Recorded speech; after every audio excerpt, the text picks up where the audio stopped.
जो कुसा हम पूजन में प्रवेश रखते हैं या श्राद्ध कर्म में लेते हैं, वो कुसा कहाँ से उत्पन्न हुई? बराह भगवान के रोमकूप से। बराह भगवान से ही तिल उत्पन्न हुआ है, इसलिए तिल भी भगवान को बड़ा प्रिय है। तिल 3 प्रकार का होता है, सफेद, काला और भूरा, भूरे रंग का भी होता है। तो 3 प्रकार का जो तिल है, ये तीनों ही भगवान को बड़ा प्रिय है। और तिल कोई भगवान को अर्पित करे तो भगवान बड़े प्रसन्न होते हैं। इसलिए तिल से हवन, तिल का दान, तिल से अर्चन, इससे भगवान बड़े संतुष्ट होते हैं। विशेष पर्व काल में तिल से स्नान, आपने देखा होगा लोग स्नान के जल में तिल डाल देते हैं, मकर संक्रांति आदि में। विशेष पर्वों में तिल से स्नान, तिल का दान, तिल का भोजन, तिल से हवन, ये बड़ा ही महत्वपूर्ण होता है, इसका बड़ा महत्व होता है। इस समय पुरुषोत्तम महीना चल रहा है, तो इस समय भी हमें ये करना चाहिए।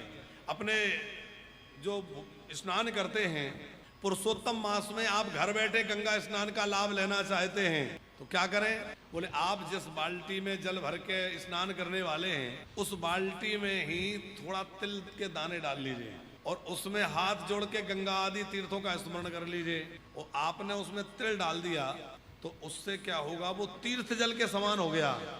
तो उससे आप स्नान करेंगे तो आपको घर में ही स्नान करने में गंगा स्नान का फल प्राप्त हो जाएगा।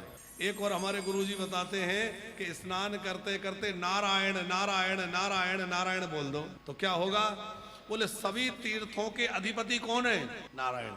नारायण का मतलब होता है नार माने जल, अयन माने घर। जल में जिन्होंने अपना निवास स्थान बनाया वो कौन कहलाए? तो सभी तीर्थ, जितने भी दुनिया भर में तीर्थ हैं, सब तीर्थों के अधिपति भगवान नारायण ही हैं, क्योंकि वो जल में शयन करने वाले हैं।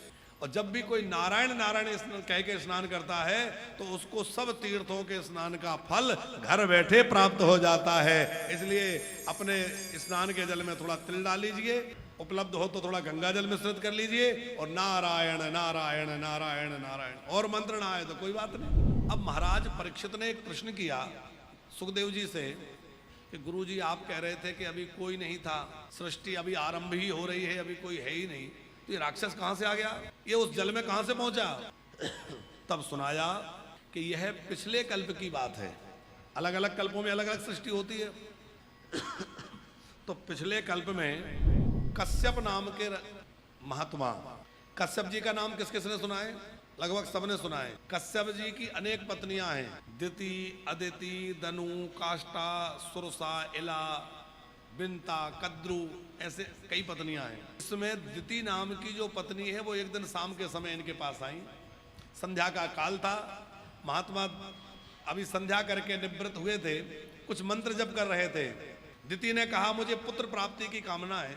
कश्यप जी ने कहा बड़ी अच्छी बात है, पर देवी इस समय तो संध्या की बेला है और संध्या के काल में भगवान शंकर जो है वो अपने वृषभ पर बैठकर, नंदी जी पर बैठकर और पृथ्वी लोक पर भ्रमण करते हैं। एतस्याम साध्वी संध्यायाम भगवान भूत भावना परितो भूत सर्पद्भिर वृषो नाटति भूतराट। भूतराट भगवान शंकर भ्रमण करते हैं। क्यों भ्रमण करते हैं? बोले वो देखते हैं कौन क्या कर रहा है। ये प्रदोष काल कहलाता है, शाम का समय। ये भैया ऊपर जोर जोर से बजाने लगे, अब उनसे कहो धीरे करें काम। ऊपर जो काम कर रहे हैं उनसे कहो कि आराम से करो, या फिर कथा के बात करना। तो क्या कह रहे थे हम? भूल गए।